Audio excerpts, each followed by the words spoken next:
Hello, good morning, good afternoon, good evening, depending where you're joining from today. Thanks for joining our weekly live stream about digital transformation. This is part of our podcast series called Transformation Ground Control. We do these live interviews every Tuesday, same time, same place. We stream to YouTube, LinkedIn, Facebook, Twitter, and now TikTok, as well as Instagram. So thanks for being here today. We're um, happy to have our guest here today, who I'm going to introduce in just a moment. But today's topic is lessons from the AI Analyst, which is actually a fiction book about AI. But we're going to dive into obviously the world of not only the book, the AI Analyst, but also what it means for enterprise technology and AI today. So excited for today's conversation. But before I introduce our guest, just a couple logistical things. First of all, quick introduction from myself. My name is Eric Kimberling. I'm the CEO of Third Stage Consulting, and we're an independent consulting firm that helps clients throughout the world with their transformation journeys. We help clients with digital strategy, software selection, implementation planning, as well as the actual implementation program management as well. So that's a little bit about me and my background. This podcast, as I mentioned, is part of the Transformation Ground Control podcast series. Once we finish this live interview, which you are all a part of by being here today, we'll edit it, we'll polish it up, we'll add some more content to it, and we'll formally release it as a podcast episode in the coming weeks. You can see if you don't follow, you can see and listen to the podcast by going to transformationgroundcontrol.com. So if you want to see any past episodes or keep up with that podcast, it's called transformationgroundcontrol.com. It's a podcast about digital transformations, best practices, how to be successful in your transformations. And it's also a tech agnostic view of the world of digital transformation. So thank you again for being here today. And then lastly, before I introduce our guest, we are going to take audience questions. So I've got some questions to get us started, but I'd love to hear your questions and comments here as we go through the conversation. And so please feel free to drop any of those questions that you have in the chat. We're watching the chat streams across YouTube, LinkedIn, Facebook, Twitter, as well as Instagram and TikTok. So be sure to drop in the chat any questions you might have for our guest here today. And as we're introducing our guest, I'd love to hear from the audience where you're all joining from today. We tend to draw a global audience. So I'd love to hear in the chat, just drop in the chat if you don't mind, city and country you're joining from today. I myself am joining from Denver, Colorado here today in the United States. So I'm excited to hear where everyone's joining from here today. So again, today's topic, lessons from the AI Analyst. Joining me for that conversation and to discuss his new book called The AI Analyst is Vinnie Mirchandani. Vinnie, thanks for being here today. Eric, first of all, thank you so much, and to your audience for joining us today. And in terms of location, I'm coming in from Tampa, Florida. So a little bit different. We don't get much snow like you do in Denver. I'm But guessing it's a thanks little for warmer having there. us. And, not only talking about the book, Eric, I hope you bring out, what an exciting time we're living in right now, right? I wrote a book a couple of years ago about how in the last 5 years, so many new vertical edge applications have become viable, from telemedicine to reverse logistics to a whole bunch, right? And the rate of pace, it seems like this year, it's just dramatically increased, right? Whatever you may think of Trump, just what he's unleashing, good and bad, is going to change industries, right? The news out of China yesterday, the DeepSeek, you know, the whole AI world, the cost of AI may dramatically drop as a result. So this is, as an innovation author, this is so exciting. Um, and Yeah. one other point. Thank you. I know you offered to award a couple of winners of the audience today. Copy my book. Yep. Thank you for doing that. Yeah, absolutely. And actually, I'm going to have you introduce yourself and just to like talk a little bit more about your background in just a moment. But could you hold up a copy of the book? You've got a physical copy. You were kind enough to give me an e-copy, but could you hold up a copy of the book? It's AI Analyst. We are going to give away 2 copies of this book, either physically or ebook, depending on which one you want. And we'll probably do it about halfway through the discussion here today. So stick around for that. But if you're interested in receiving a free copy of the book, just drop the word interested in the chat here, whatever chat you're listening to. And I'm going to pick 2 people at random that will give either an electronic or physical copy book or physical book too. So drop interested in the chat if you're interested in being part of the informal drawing that we'll do for the free copies, the 2 free copies here today. But before we jump in and discuss the book AI Analyst and sort of what it means and how it relates to today's world of technology and all that rapid pace of change that you're talking about, it's a very timely time for you to be releasing this book and for you to be discussing it here today. But tell us, before we get into the book, tell us a little bit about yourself and your background. You and I have known each other for a long time and sort of circled in the same space here for decades, but tell us a little bit about yourself for those that don't know you. Well, absolutely. So currently, I run a firm called Deal Architect, which is partly an analyst firm, partly a consulting firm like yours. We advise both vendors and buyers, and partly a publishing firm. So I've written a blog for two blogs for 20 years, um, written 10 books. This is my 10th book that I'm releasing. So it's partly advisory, partly analyst, partly publishing, right? Before that, I was a Gartner analyst for 5 years, and I was part of the group that coined the term ERP. And we saw the Y2K momentum that ERP had, and we'll talk a little bit about that as we go along. And then before that, I was at Pricewaterhouse, partly as an implementation consultant around the world. But then they asked me to set up a small research firm, internal firm, kind of a little Gartner group inside. So I've been an analyst in total about 30 years, in different forms. So Right. Yeah. You've been writing and studying the space for a long time now. What I'm dating myself. At Pricewaterhouse, it was client server technology. Then, as I started Deal Architect, the whole cloud world was taking off, the NetSuites and so on. And then now, obviously, it's all about agentic AI and robotic humanoid robots and so on. So I've been very blessed to see a lot of change in the world and in the technology sector. Right. Yeah, a lot's changed, but a lot hasn't changed, and I think we're going to get into some of that here today, the things that haven't changed. But before we get to that, tell us a little bit about what led you to write a fiction book, and because I'm familiar with your work as more of a nonfiction author and writer, but what inspired you to write this particular book? So, I'll give credit to my co-author. This is also, not only is it a fiction, my first fiction, but it's also my first co-authored book. Hmm. So my co-author, Kimberly McDonald Baker, is an ex-Oracle executive. Okay. And she and I met at Gartner 25 years ago. And she came to me with the idea. She said, Vinny, we should write a fiction book. You know the analyst world. I know the technology marketing world. The basic plot is a billionaire Silicon Valley executive disappears. And the analyst has worked with this executive for a number of years and somehow gets embedded in the FBI investigation. So that was the basic plot, right? And we had suspects and so on. Every 5 years, she'd call me up and say, "Are you ready to write?" I would say, "I don't have time," or "I'm not comfortable with fiction," or I kind of push her off. Right. She was persistent and persistent. And finally, last November, she said, "Vinny, we are running out of time." I said, "Okay, I have a little time. And now, with the whole AI, we can anchor it around AI technologies. And the two major settings are California and Florida. So much has changed in the last 20 years in these two states. Okay. So a lot of things converge to say, hey, this could be a really fun and, not just technology, geeky kind of book. This could be a fun book. We can bring out the glamour of Silicon Valley. We can bring out all the excitement around LLMs and GPUs and agentic AI and so on. So a lot of reasons to say let's write a fiction book, but it's grounded in a lot of stuff that's happening in our industry. Right. Right. So can you tell us a little bit about, what's the book about? What are what's the general plot without giving away any spoilers, but what's the general theme and plot of the book? So 25 years later, two characters are still the same. So Barry Rowan is CEO of a Silicon Valley AI and automation company called Polestar. Okay. Polestar doesn't just do AI. They're also into robotics, drones, UAVs, all kinds of automation, right? So for blue collar workers, for firemen, for farmers, all that. Okay. And so it's different from any software company we follow or any robotics company we follow. It converges all that.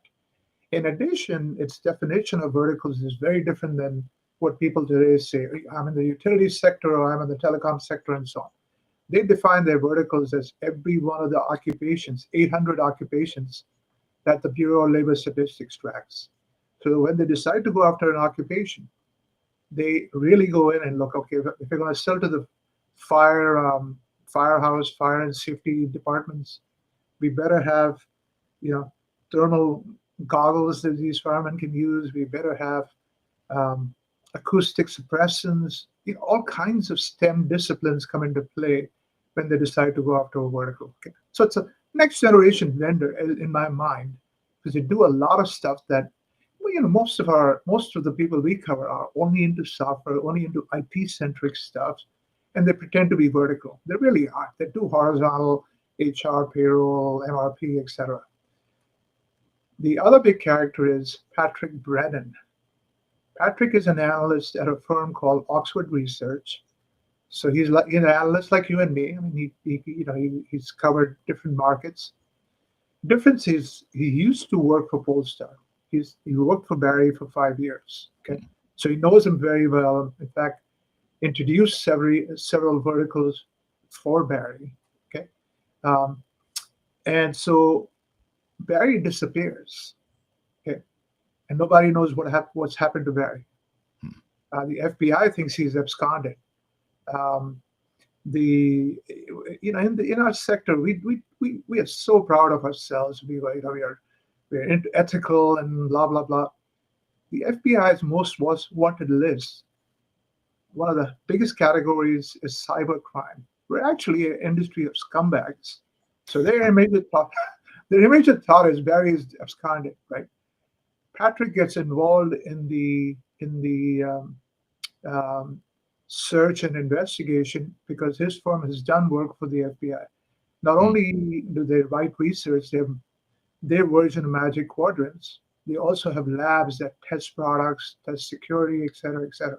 So they've done work with the FBI. So Patrick, through his contacts, says, I know Barry, if I can help. So one thing leads to another, and he gets embedded in the investigation. Now, what they find is the list of suspects is long. Barry has many enemies. He's going through a bitter divorce, so his estranged wife is a suspect. He's fired several executives, many of them are suspects.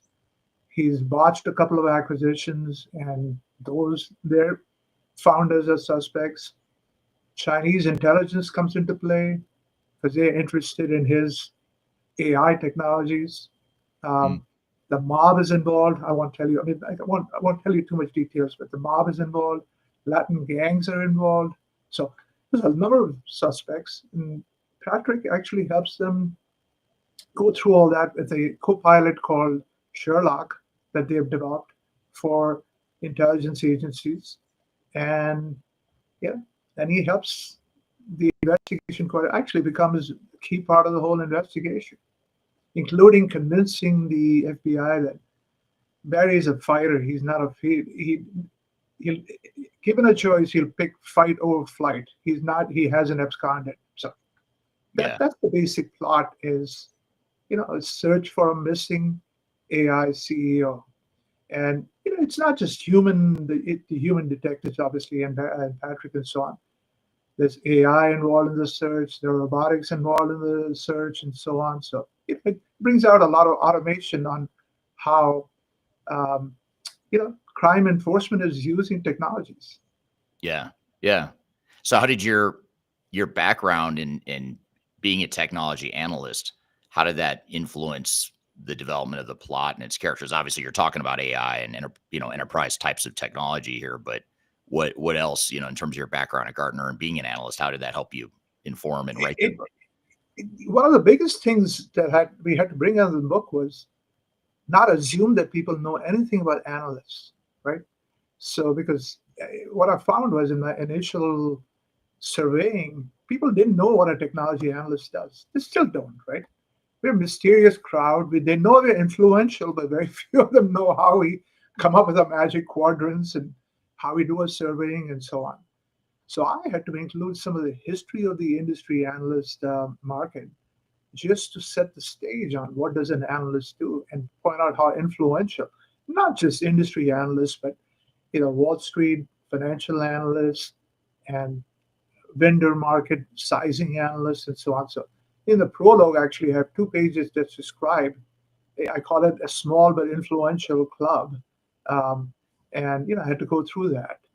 And then, throughout, I had to bring out, what analysts do and how they do it in the old fashioned way and how that's changing, right? So this firm, Oxford, actually has a co-pilot called Curmudgeon that takes data from Google Gemini and ChatGPT and all that. It also mines Wall Street data. It mines its own query database, right? And then analysts enter into it vendor briefings, vendor event information, and all that. Based on all that, it generates its first version of golden circles, which is Oxford's version of Magic Quadrant. So, Hmm. it's how the analyst world itself is becoming a little more automated and so on. So, had to had to factor all that in. But Right. the biggest challenge was, like I said, it's amazing how few people know what analysts do. Right. You just Yep. assume you throw darts and the magic quadrant happens. Right. Surely. I mean, how hard can it be, right? Absolutely. So I want to get to some comments here from the audience. I want to thank everyone who dropped in the chat where they're joining from today. I want to say hello from Dennis Anthony from Kokan, India, who's joining on LinkedIn here today. Thank you for being here today. Alcinda is joining again from Johannesburg, South Africa. Thanks for being here, Alcinda. And someone who I can't see the name is joining from Dubai. So I'm sorry I don't see your name, but thanks for being here today. I had also asked the audience to drop in the chat if you are interested in receiving a free book or a free copy of Vinnie's book called The AI Analyst, which is what we're talking about here today. Just drop in the chat the word interested, and I'm going to pick 2 people at random who are going to get either an electronic or a physical copy of the book here. And we've got several people who have already commented on being interested. I also wanted to share this comment with you, Vinnie, and I apologize. It's a long comment, so it's blocking your face on the screen here. Apologies for that. But it's from Dan Aldridge on YouTube. Dan says, I loved AI Analyst, Vinnie, and I found quite a few business lessons there, especially about the interaction of AI and enterprise software. Great stuff. That Thank you, actually, Dan. Thank you for that comment. and that's a great comment. That's a great review coming from an industry thought leader himself, or being a thought leader himself. But I'm curious, when you wrote this book, were you striving to write something like The Goal? If you're familiar with The Goal from Eli Yep. Goldratt, is it sort of meant to be a fable that also has business and technology lessons baked within it, or were you just going for a straight, let's just write a fun fiction book that's based on the world I know? I wasn't that ambitious. And we had to navigate. See, my background, I wanted to write a more geeky book, right? Like a Tom Clancy, a lot of detail about when you sit in front of ChatGPT and put in a prompt, what happens, right? It turns into double byte characters, sorry, Unicode characters, right? And then that gets turned into vectors and so on and so forth. My editor looked at that and says, Vinny, this is stick to the plot. My co-author, on the other hand, wanted to write a whole bunch about the glamour in Silicon Valley, right? So there's a 12 to 15 page section on a charity, and it brings out a lot of Silicon Valley glamour. That originally was 50 pages. Again, my editor said, guys, you're drifting from the plot, okay? So he kept bringing us back. My wife, on the other hand, who had a career in psychiatry, she reads all my books for readability. She like, cut this, make this simpler, whatever, whatever. Right. In this one, she said, you need to bring out more emotion, right?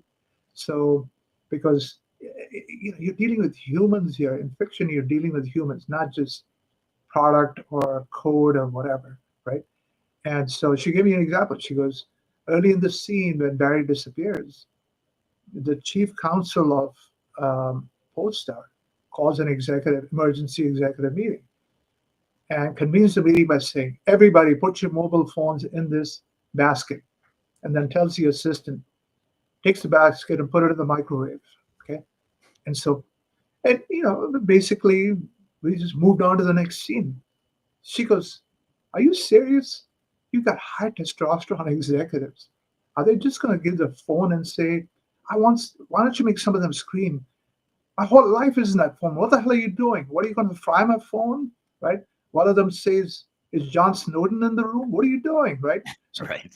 she made us for every scene basically bring out the human emotion, humor in some cases, terrify, terrifying emotions in others, and so on. So we had to balance all this, and it ended up becoming a 600-page book. Oh, Now, wow. one guidance that I've been given by my readers is, Vinny, 300 pages. We like to finish the books on a long international flight or two cross-country flights. Stick to that basic rule. So I told my editor, take the machete out, cut whatever you need to, get it out to 300 pages, right? So we were not trying to be ambitious like the goal. We were trying to create something entertaining and yet bring out, you know, very few books have been written about enterprise technology, Hmm. and even fewer have been written about analysts, right? So we were trying to bring out, we had a number of goals, um, but the key role was stick to the plot and keep it entertaining. Yeah. Did you use AI to write any part of the book? I'm just out of curiosity. It was Nope, all nope, nope, nope, not at all. interesting. Okay. AI is wonderful for paths that have already been trodden. When Yeah. you force it to start imagining things, you get all kinds of goofy results. You know, Yeah. so we wanted to be original. We know so much about the industry, right? I don't need to ask Chat GPT, tell me about the analyst world. I know a lot more than whatever would be in Chat GPT. So Yeah. Absolutely. Well, here's an interesting question from Darian on LinkedIn. I love this question. And the question is, how does the book reflect real world ethical dilemmas or risks in the tech industry like cybercrime or AI misuse? well, so there's several different points in the book. Patrick is asked by one of the investigators, is it possible that Barry suddenly caught religion? He felt guilty about what his AI was doing, and he's absconded. So Patrick has to go through a discussion of, hey, look, ethical ethics in technology are not new, right? We've had it we've had it for 50, 60 years. We've had to have questions around ethics for robots and so on. Okay, so he says, first of all, AI didn't suddenly force ethical questions. You know, people have been designing autonomous cars and answering the ethical question: if an accident is unavoidable, should the car protect the driver, or should it protect the child it's about to hit? Right. So Mm. he goes on to describe. He says, we learned from the healthcare industry where there's a thorny ethical issue like, should we let a patient die, or other complex issues. The healthcare industry can very quickly convene a group of advisors. It could be a local rabbi, a local priest, an attorney, and let the family talk to them and make a decision, right? So then it's not it's set in stone. It's, that committee can decide, give them the ethical options to consider. And he says, we at Polestar follow that principle. Okay. Um, Society decides what is right or wrong. Society decides the laws. No single company can do that. So our job was to basically convene a small committee of executives, and an ethical issue came up, and resolve that, right? Now, that may not be the right answer for most companies. He just went through the whole process of, don't be prescriptive about it, because no company can decide it's right or wrong. Right. So, so that's one example of where Patrick actually explains ethics in AI. But throughout the book, I mean, we glamorize some crime, and on the other hand, you'll see there's towards the end there is comeuppance for many of the people who in the book do things they shouldn't have done. So, Mm. um, we tried not to be political. We tried not to be, just this is right, this is wrong. That's for the reader to. I don't. We didn't want to be judgmental in the book. Right. Yeah, absolutely. Not trying to get too controversial in the book. There's enough controversy in it already. It sounds like the Barry, it sounds like he's got his hands full just from the way you've described Oh, his. and Barry is not the perfect man. He's a womanizer. He's a cutthroat businessman, like any billionaire would be, right? So we don't try to we one of the arguments I had with my co-author was in the first draft. She said Barry sounds too much like the Wolf from Wall Street. Barry, you're glamorizing Barry and his bad societal behavior. And so, I mean, we have to tone that down a little bit, but he, you'll see in the book, he Yeah, does a lot of stuff that the ordinary executive probably wouldn't do. So, yeah, yeah, absolutely. Well, I want to say hello to Chris, or I'm sorry, from Michelle joining from LinkedIn. She's interested in a copy of the book. Wanted to say hello to Christian, who's joining from Montreal, Canada, as well as Ingrid, who's joining from Belgium on LinkedIn. So thanks for being here today. Here's a comment from Ed on YouTube, by the way. Ed says, AI will help humankind to grow, but it can be risky that as humans, we start stopping to analyze the information dropped by AI and we start giving our important decisions to the machines. Is that well, something you agree with, or did that issue I, come up at I, all in the book? I completely agree. And in the book, you will see the human role, how the both the investigators and the analysts, Patrick, uh, do things that no AI would have done. So the blend of men and machine is critical. I mean, in another section of the book, we also talk about automation taking away jobs. And again, Patrick has a perspective on. He gives examples of previous generations of automation. It could be UPC code, UPC scanners in groceries, or ATMs and banking, and how they didn't completely kill jobs. In fact, UPC scanners increased jobs, right? So in passing, we touch on a number of these topics, Yeah, and so but you will see the human factor in this clearly. I mean, both both from a logical perspective, but also the humor of having a human involved in any mix and so on, um, and the negative side of humans, right? We can be evil, so yeah, yeah. No, machines are not by design evil. You can make them, you can design them to be evil, but by themselves they're not evil. So yeah. humans can be a lot more evil. Well, that's something that fascinates me about AI longer term is the fact that we are imperfect. Some of us are evil. Some of us are, have more biases or imperfections than others, and we're the same ones that are training AI model. So how much does that imperfection and the bias and the flaws we have as humans, I'm curious over time how much of that bleeds into AI, or does AI have a way to purify some of those imperfections? I don't know the answer to that, or I don't know if you do either. I think we're seeing early signs of that already, right? I mean, I read somewhere yesterday somebody asked DeepSeek about Taiwan, right? With the Chinese influence, it didn't have much good answers, right? Uh, Yeah. ChatGPT has borrowed so much from um, our mainstream media that it tends to be somewhat left leaning in its answers, right? So some of that is already happening. Yeah. I think we learn to, just like we decide between who we want to read, who we want to listen to on TV, we'll make our own judgments on if that is. I hope we don't just accept answers and just say, oh, this is God's wisdom for us, right? So I think that's where the human element is going to come in and say, sorry, machine, you're full of shit on this. Right. Yeah, that's true. Because someone will have to, and I was thinking about that with the whole DeepSeek thing that just sort of unfolded here as we're preparing for this interview. And I was thinking about that because China is known for being somewhat more aggressive in its censorship and its control and manipulation of information. So that might be an extreme example of what happens when that influences AI models, and it's not just China; it's also, like you said, in the U.S. or with OpenAI. A bigger concern with DeepSeek is like TikTok, right? It is going to collect a lot of data about us, right? And one of the themes in the book is about a major data breach and how vulnerable, not so much web-based data, but more proprietary data, right?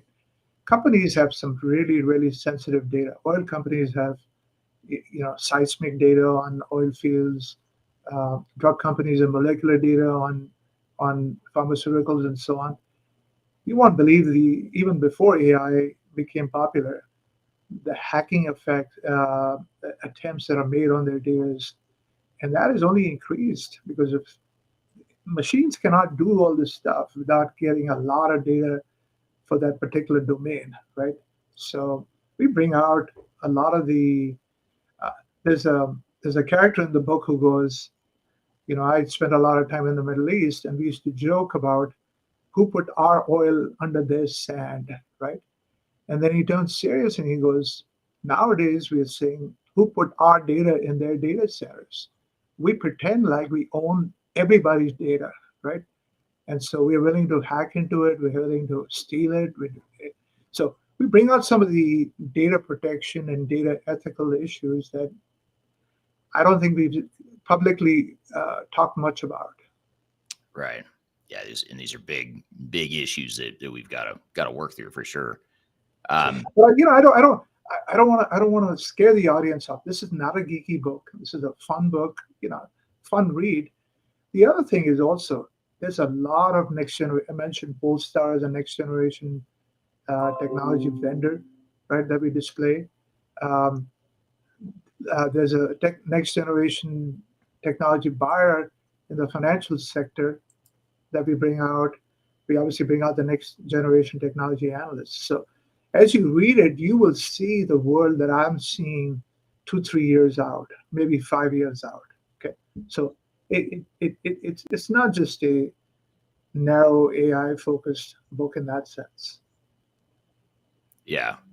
That's a great point, and we're getting some general comments here, not just about the book. Which in just a second, I'm going to award the 2 free copies here in just a second, based on the people that dropped the word interested in the comments wherever you're listening or watching here today. But here's a question from Michelle on YouTube. Michelle says a lawyer used ChatGPT to produce a brief complete with citations.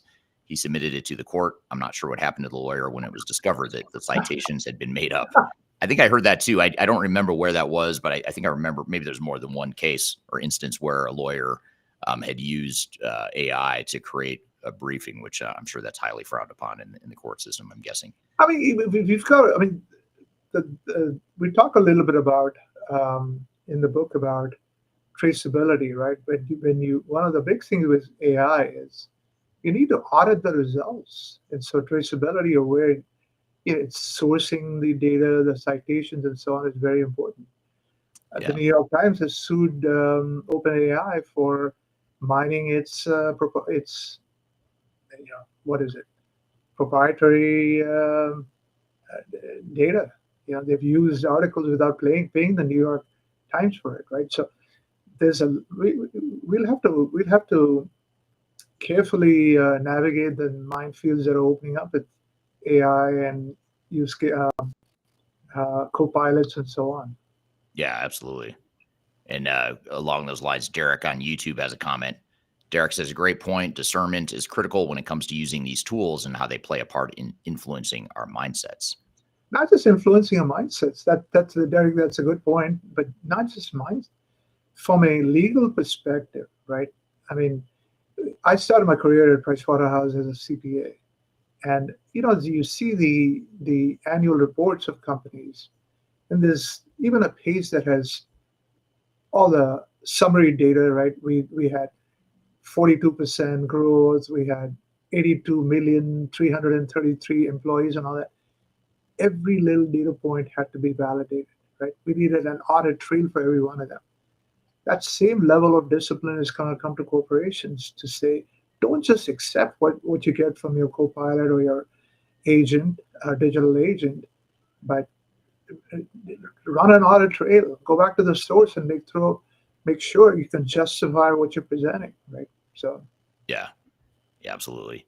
And then here's an interesting question from Ed on YouTube. Ed says, is there a kind of AI to analyze a business for ERP deployment? This can be interesting to speed up software deployments. So have you seen AI well, being used for deployments itself? it can be, and here's how, right? Eric, you and I were talking about before we started about how, in many ways, our industry doesn't evolve quick enough. And service providers have been especially slow, right? They love to bring teams of people to every implementation, right? I've been challenging them for a couple of years. I go, you've done a million ERP projects.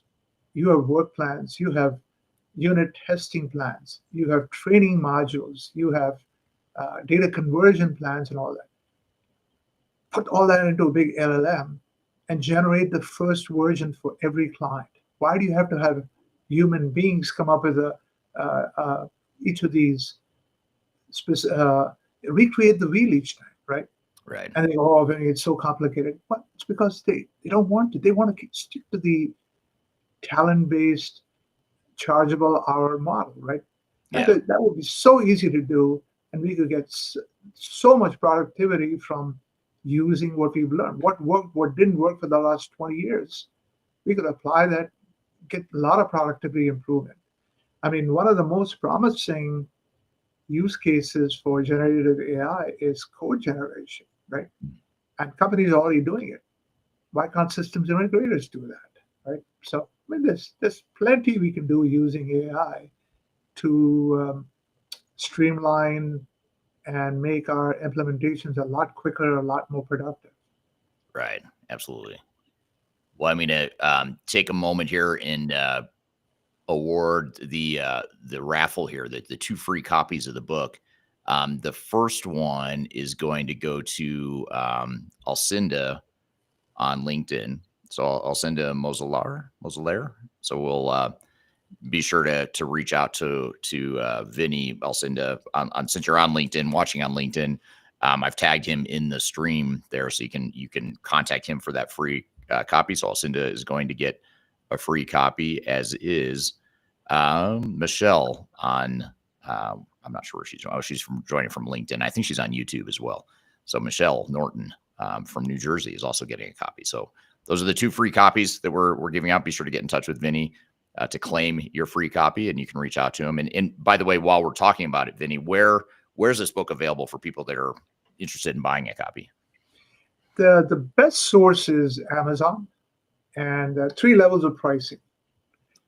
If you're what's called Kindle Unlimited subscriber, which you pay a monthly basis, the book is free. It's included in that. At least till March, I've made it available to Kindle Unlimited subscribers free.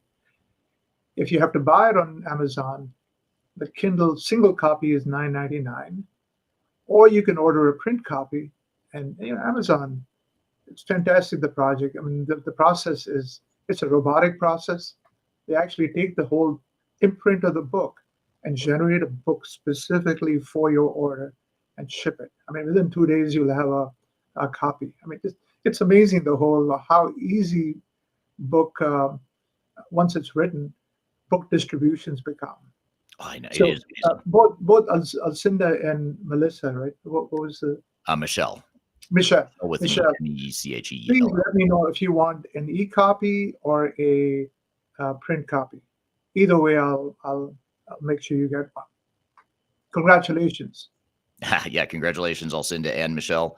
Alcinda says, yay, thank you so much. Looking forward to the read. So congratulations, Alcinda. And then Serge is joining from Canada. So thanks for being here, Serge. Well, great. Well, thanks for making those free copies available. And if you didn't win and you're interested in buying a copy, you can go to Amazon to find it there.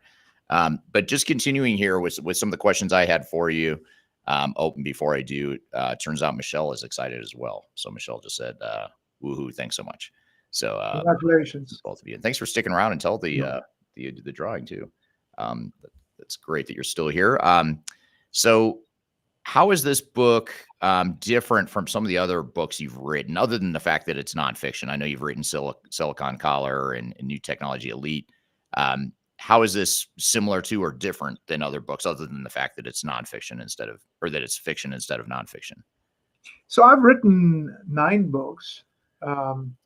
3 have been for thought leaders. There are 3 leadership books for C-level executives. Okay, so it's their idea. I just help them turn it into a book because my books tend to be very case study heavy and so on, and I help them with the whole process. Okay, three of my books have been very, very innovation oriented. So the new Polymath, the new Technology Elite, and Silicon Collar have covered technology as a grounding principle, but not just IT, but also clean tech, um, space tech, whole variety of STEAM disciplines, how they make companies more innovative. Okay, and three have been in the SAP Nation series. I've written quite a bit about SAP, not because SAP deserves that much attention, but it's a proxy for enterprise software. It's the biggest software company. It has the widest range of global customers. It's got the widest range of vertical offerings and so on. And they're not always positive. I mean, the first book, boy, SAP was really upset with me because I documented the ecosystem around SAP. It's very expensive to implement SAP. It was more of a just showing that, hey guys, you don't realize how much you're costing customers. Okay, I built the model and I said it's the 40th greatest, largest GDP in the world. Like the 40th biggest country in the world. That's why I called it SAP Nation, right? They didn't like that book at all.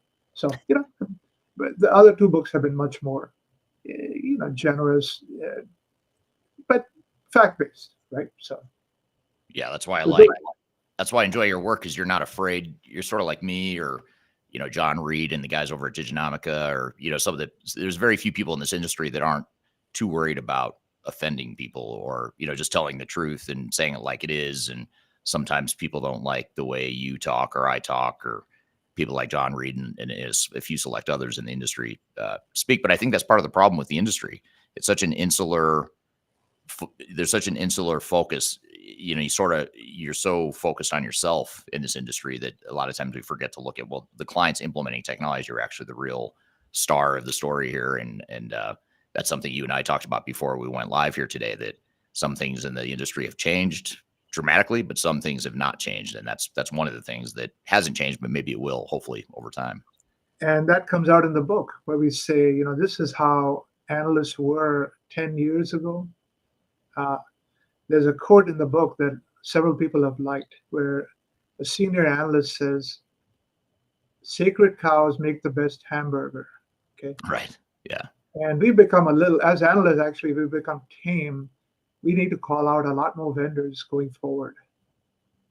Yeah, I think the problem, though, is that the vendors are paying for a lot of the analyst work. So it makes it difficult to be completely honest when they may not like what you have to say, if you're being too honest. In the end, you got to be honest to the market and to you're buying. The buyers, technology buyers, expect some level of, it'd be like a referee in a football game just not making the right calls just because he's worried about upsetting some sponsor, right? Right. Yeah, exactly. Yeah, it's very true. Although, there are people in the United States here that are into American football that are convinced that the referees are favoring the Kansas City Chiefs, which is why they're in the Super Bowl. But that's a whole nother discussion. That I'm a Denver Broncos fan, and Denver Broncos are huge rivals with the Kansas City Chiefs. So It's funny, in the book we have a little bit of rivalry between the University of Michigan and Michigan State. So oh, that's funny. My wife went to Michigan State, and she's not a Michigan fan, so that she might enjoy that. that comes out in a couple of scenes. Does it? Okay. Oh God, yes. And there's also a little bit of California versus Florida rivalry. So okay. So you cover a lot of ground in this book. I'm impressed. Not only impressed, anyone who writes a book is very impressive, but the fact that you're building in all this stuff on top of AI. We had to do a lot of sidebar analysis. We had to talk to FBI agents. There's a Indian wedding in the book. We had to study all the rituals that happen in an Indian wedding, which is it's very colorful, but it's very, very nuanced, right? So a lot of research, nothing to do with technology. We had to do for the book. Yeah, The wildfire in Silicon, in California, the amount of work that firemen do to suppress fires and use aerial bombardment of flames and all that. It took a fair amount of research. Yeah, I imagine. Yeah, that's very, very cool. And here's a comment coming back to the point we were talking about earlier regarding AI being used in ERP deployments. This is from Anders on LinkedIn. Anders says, at this very moment, I'm using AI to modify SQL queries, SQL queries for an ERP implementation, taking the existing queries I have and asking ChatGPT to modify them for the interesting schema I'm encountering. So Anders sounds Yeah, like he's on top of it in terms of using AI for his yeah. I mean, deployment. that to me sounds like a very it's a great use case for what ChatGPT could do, right? Can take existing knowledge and modify it a little bit. When you try to tell it to you know, imagine a next generation unicorn, I don't know what you're going to get, right? Especially if some bias is built into the Right. book where unicorns are evil or whatever, right? So Right. So when people are reading this book, or as you were reading, or as you were writing this book, thinking about the audience and their reaction and what they get out of the book, what is it that you hope the audience will take away in terms of entertainment, enjoyment, or knowledge and understanding? I mean, what are some of the major hopes that you have in terms of what people take away after reading this book? I would say three goals. First of all, hope they enjoy, right? The plot, so many twists and turns, so many suspects. It'll keep them engrossed. And the early reviews that we've gotten have been very good. Okay. So enjoy the book, put your work aside for a moment, and then maybe come back a second time and look at it as a my vision of next generation buyers of technology, vendors of technology, analysts of technology. Okay. And then a minor third goal is to hopefully expose you to the world of analysts, my community, people like you and me, Eric. Hopefully, it gives us a little bit more respect in the marketplace. You know, we're a needed function. We don't often people don't know what the hell we do, right? So Right. we don't often get the I don't want the recognition, but certainly allow us to do our job would be my request. Because you and I get a lot of pressure for make you're biased or whatever. I mean, people just throw out stuff without knowing what we go through and make our decisions. So you know, so Yeah. I'd say two and a half goals. The third one is kind of a nice to have. Yeah. Yeah. It'd be interesting to see if the world of enterprise tech and consulting, being analyst, I wonder if that will ever reach the point of mainstream understanding in the same way that police officers, detectives, lawyers, doctors, like all these professions you have TV shows and movies about, but nothing about enterprise tech analysts. I wonder why that is. Maybe people aren't as interested in this stuff as Well, so I'm going to be humble there and say I God bless the firemen and the first responders and all that. Okay. So I don't think we'll ever reach that status in right. society. Yeah, you'd have to. but I would hope one or two movies are made about where an analyst is at least a bit player in a movie because we are we are important to the technology sector. Yeah, I was excited when that show. There was a show, I don't know if you ever saw it. It had Don Cheadle in it. It was called House of Lies, and it was about consulting. And it wasn't just tech consulting. It was management consultants basically, and they were going into these businesses. And it unfortunately was not a positive portrayal of our industry. It was pretty, in my opinion, it was pretty negative, but it made for good TV. So it was. I think that was on for a few seasons. So I was excited that there was at least one show that I know of that's about consulting and technology, but maybe we'll see more in the future. Maybe someone will adapt your book into a movie. That'd be kind of cool. I would welcome that. If you need an executive producer, let's talk after me. Maybe we can I, do something that'd be Absolutely. kind of And fun. like I said, it was about 600 pages. We cut it down to 300. So there's way more in the script that can be adapted. Okay, interesting. I think we might be onto something. Maybe we could crowd fund the financing for that book through our or of that movie through our Open, following here. open to ideas. Yeah, absolutely. Um, what are your plans for your next books? You said you've written what, 10 or 11 books already? Do you have plans to write more, and what does that look like? What can we expect from you? Well, first of all, after every book, I take a little bit of a breather and not write a book for a few months, right? These things take a lot of, they drain you. Not just writing, marketing them, and so on takes effort. The next book on the docket for now is another in the SAP Nation series. Okay, and because so much has changed in that particular world, actually the whole enterprise software world. If you look at the changes that have happened just in the last 2 years, right? ChatGPT, the whole generative AI um, model has turned the business upside down. I mean, it's not like transaction processing isn't important. In fact, we have a lot of transaction processing we haven't done, and for verticals and a lot of regions around the world and so on. But the world has become very, very focused on agentic AI. And as we bring out in the book, next wave is going to be physical AI, which is humanoid robots and so on. All that is going to change the way we do business in using technology in enterprises. So uh, the SAP book this time is going to look at how the world of enterprise software has changed and how SAP and its competitors are responding, and if its partners are starting to adapt the automation we just talked about, right? Because that has been a sore point for a lot of SAP customers, right? Because they're expensive to implement. So that is right now on the docket.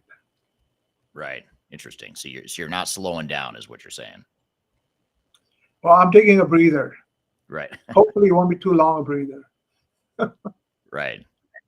And actually, while we're talking here, I'm just going to drop in the chat. It won't go to all the chats, but we'll make sure to include it after the facts. But I just dropped a link in some of the chats to Amazon where you can find Vinnie's book. So I just put a page to your Thank or you. put a link to your page here, and we'll make sure to get it in the chat after we're done being live here for those that don't see it. Or just go to the search bar in Amazon and type in the AI Analyst, right? And we'll find it there. Yeah, it was easy to find. I just looked for it while we're talking here. So what are By the way, before I move off that question, I don't just write books. I have a video channel like you, Eric. I have two blogs. I have an Instagram gallery. So content is constantly coming out. Much more digestible content than a 300-page book, actually. yeah. So So please keep following me. what are the best ways? That's what I was going to actually ask you next is what are the best ways to keep up with your work? Not just this book, which we can find on Amazon, but how can we keep up with your blogs and your other research? I usually every blog I write or every video I have, I will post a link on LinkedIn and Twitter, right? So if you follow me on those two, you will wish you probably didn't because you will see a lot of my content show up. Links to my content will show up there. Gotcha. Good deal. Well, good. So what what are your hopes for the book? You hope that you sell a bunch of copies, that you make a difference in the industry, teach people some stuff, or what are your goals here with the book? I mean, I'd love for you to make a movie. I mean, we No, do have a sister company called Major Tom Productions that produces our content. And I was actually, as I was saying that, I was thinking, we could actually, that could be our first full length feature is that movie. Major Thomas and David Bowie? It is, yes. Oh wow, okay. Yeah. And the podcast Transformation Ground Control is another reference to David Oh Bowie. wow. Ground Control to Major Is there Tom. Ashes to Ashes somewhere in there too? Yeah. Yeah, it's funny. Not many people know the Ashes to Ashes follow up to Major Tom. It's kind of depressing because Major Tom turns out is the good news. He's still alive in space. If for those of you that don't know the David Bowie story or the Space Oddity story, where it's about Major Tom, he goes up into space and they lose contact with him, but you're sort of left hanging. The listener's left hanging. You don't know what happened to him. They just lost touch with him.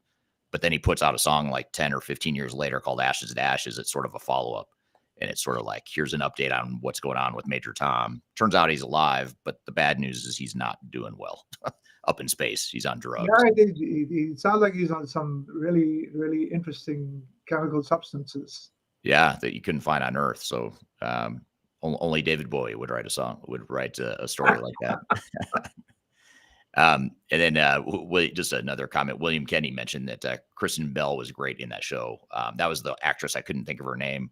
That was the main actress in House of Lies, which is that story, the TV show I was telling you about that's about consulting. But as far as I know, no one's made a movie yet, a full-length feature movie yet about enterprise technology or consulting or the analyst space. So maybe we'll be But the let's first one.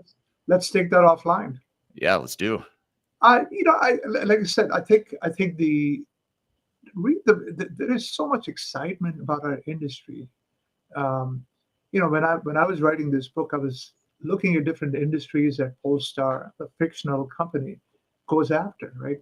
And I mean, if you were to just expand our horizons and go, well, not just into IT, what chemistry can we bring in? What physics can we bring in? What um, biology we can bring in, and so on. I mean, there's so many opportunities to just expand our products, um, and make them far more useful to consumers and companies, right? So I, Yeah. I that's one frustration of mine with 30 plus years of analyst is we're still stuck in terms like ERP and CRM that my colleagues at Gartner coined in the 90s, right? The world has moved on, guys. We need to expand the functionality, and we need to be doing so much more. And like I said, it's an exciting time. I mean, Trump is a crazy man, but my God, if you look at what he's unleashing just in a week, right? Yeah. Um, it's the rate of change is growing dramatically, and sometimes we just keep coming back to our old, we talk about data models that haven't evolved. We keep talking about MRP and functionality that is commoditized at this point. Yeah. So Yeah, absolutely. It's going to be an exciting time. I mean, between all the stuff that Trump's done just in his first few days, few weeks in office, and also what's going on with DeepSeek and just open AI and AI in general. I mean, there's just so much changing right now, and it's actually a fun time to be in this industry because I don't know about you, but I feel like it's always been an interesting industry to me, which is what sort of has kept me in it for so long is that I enjoy it. But I enjoy it more now than ever just because the technology is changing so quickly and there's just so much unknown, untapped opportunity to look forward to. I mean, the whole wave of humanoid robots, right? Elon Musk has launched so many satellites. Hmm. There's going to be 10x the amount of robots he releases to the world. And he's not even a player in the robotic industry. The Boston corridor has so many robotic firms that are, just bots that can crawl, that can do backflips, and it's revolutionary. Some of the stuff that's going on. Oh, it totally is. Yeah, very, very revolutionary. And Michelle is one of the two people that won the book, and she's pulling out the David Bowie quotes now on LinkedIn. I'm feeling very scared. I think my spaceship knows the way to go. Those are two quotes from that David Bowie song about Major Tom.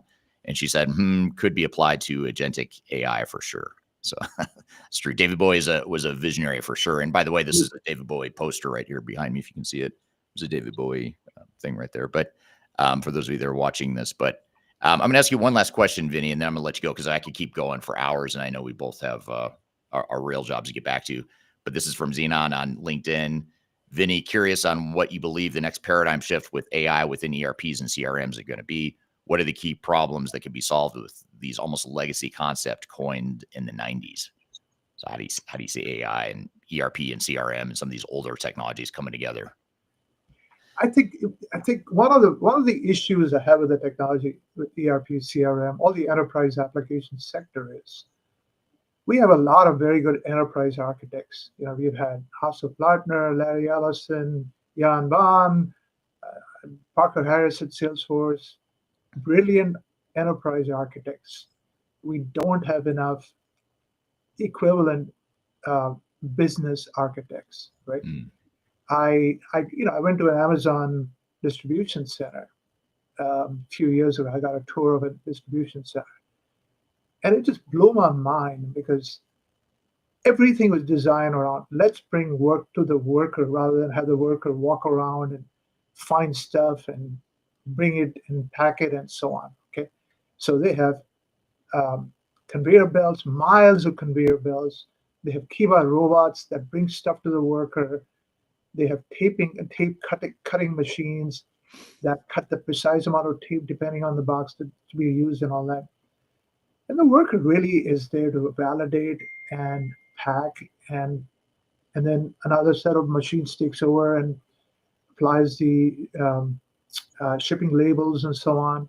Another one tells the person at the shipping dock to how exactly to pack the truck for optimal usage of the space and so on. Okay, just a fascinating use of technology to make a worker a lot more productive. Okay, Mm. and who designed that? If you're told an enterprise architect, if you, not to, I'm not picking on Larry Ellison, but if Jeff Bezos had called Larry and said, "Hey, Larry, I need a new warehouse system," he would have taken his old stuff, put it on the cloud, and said, "Here." He wouldn't have rethought the whole thing, right? It took a business architect to rethink what the warehouse should look, next generation warehouse should look like. I think that is that to me is that a big opportunity, both for CRM and ERP. We have so many new vertical opportunities, so many new global nuances that we need to introduce. We should be getting more functional architects involved in the mix, because otherwise, we'll try to use LLMs and so on without really bringing these new business concepts into play. That to me, I think is a big weakness right now in the industry.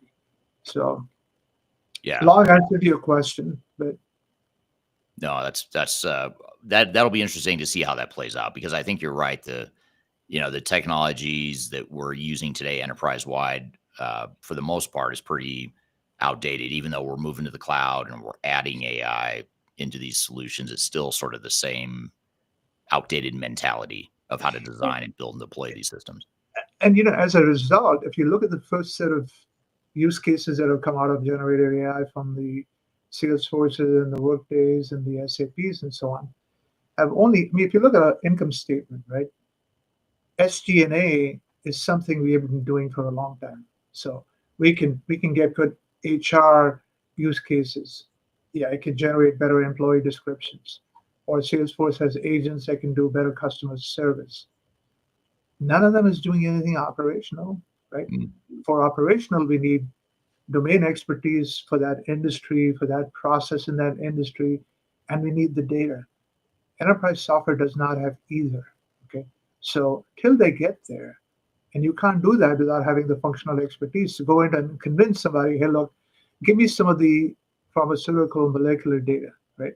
You got to talk to them in a different language than um, LLMs and GPUs and all that, right? So Yeah. it's I want the industry to become much more functionally smart in many, many new areas. Yeah. Makes me wonder if custom development and more customized, tailored solutions are going to become Well, more. if you don't do it, actually, customers are going to do it themselves. Custom Yeah. development has become a lot more. It's become cheaper and a lot more, you know, like like the the SQL modification that ChatGPT can do. Right? You can generate code a lot more efficiently now. Customers will do it themselves, and I tell people, I go, when I started my career, it was very difficult to sell package applications. Customers, you would build everything. No, no, no. We can do it ourselves. And we went through a nice wave where they've been buying functionality from enterprise vendors. We're approaching a pendulum swing again where they're going to custom develop a lot more functionality. Yeah. And if that happens, we could accelerate the demise of, Satya has already said, we're seeing the death of SaaS and enterprise apps because he Hmm. thinks agents are going to replace them, right? So, but yeah, it's a bit of a brag from Satya because the agents need domain expertise and enterprise vendors don't have it.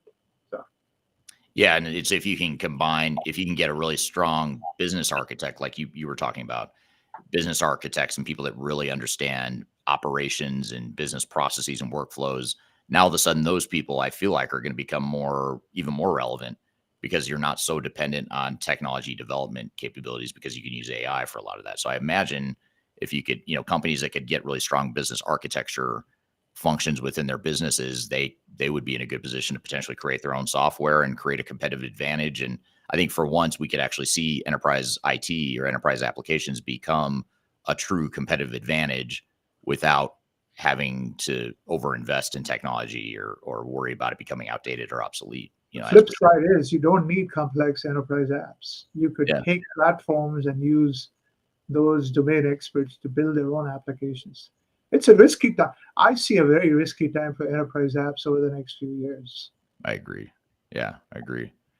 So we've covered a lot of ground here today. We've covered your book, The AI Analyst, which alone is there's a lot of moving parts in that story, and I'm excited to finish reading it. You were kind enough to give me a copy, and I didn't get through the whole book before this interview, but I'm excited to finish it. It's actually really well written. I enjoyed it, what I've read so far. So we've covered a lot with that book. We've covered the end of ERP. We talked about a potential movie. So I mean, we've talked about a lot of ground here today. So I appreciate you being here and taking the time, and I really appreciate you offering up the 2 free copies for our audience here today, and thank you to the audience for listening. Appreciate all the great questions we had. And again, if you'd like to follow Vinnie, you can follow him on LinkedIn. If you're watching on LinkedIn, we've tagged him in the post, but if not, just go to LinkedIn and you can find him there. You can also find his book at Amazon. So just search for The AI Analyst in Vinnie is all I put. I put AI Analyst Vinnie, and then it was the first thing that came up. So you can find his book there. And I want to thank you again, Vinnie. Thanks for being here today. Eric, thank you for the opportunity, and thank you to your audience for all the great questions. And the 2 winners, enjoy the book and put a review on Amazon. Thank you. Yeah, and good luck. I hope it sells well. I hope you get lots more positive reviews. And yeah, good luck with that. And we'll look forward to having you back on the show sometime. Thank you. All right. Thanks, everyone. Have a great week. And we'll see you next time, same place. We do these live stream discussions that are all related to digital transformation. It all becomes part of our Transformation Ground Control podcast, which this particular episode featuring this interview will be out, I believe, 2 weeks from tomorrow. So be sure to check that out. You can see all the past episodes of the show by going to transformationgroundcontrol.com. You can also find it on Spotify, Apple Podcasts, YouTube, et cetera. But to make it easier, just go to transformationgroundcontrol.com. You can find all the platforms where you can listen or watch to that podcast. So thanks again, everyone. Hope you have a great week, and we'll see you next time, same place.